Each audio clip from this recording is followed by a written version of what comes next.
With the new contact pages design, we've taken the chance to improve access to opportunities, giving this section better visibility, faster access, and a more intuitive layout that supports deeper customization.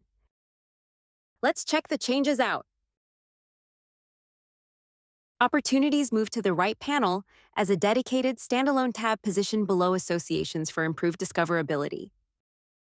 Opportunities are temporarily accessible under Actions and on the right panel, giving you time to adjust to the changes.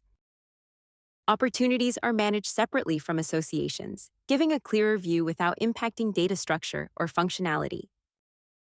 Let's learn how to access, view, and edit opportunities from this new tab. Navigate to a contact record, and on the right-hand panel, you'll now see a dedicated Opportunities tab below Associations. To add a new opportunity, click Plus Add. Click the three-dot icon in the bottom right corner of an existing opportunity to edit or remove it. Clicking an opportunity card will also open the opportunity details for you to edit. This update will help you easily access your opportunity details in a way that makes sense, keeping all details readily visible to improve your information management. We hope you enjoy it.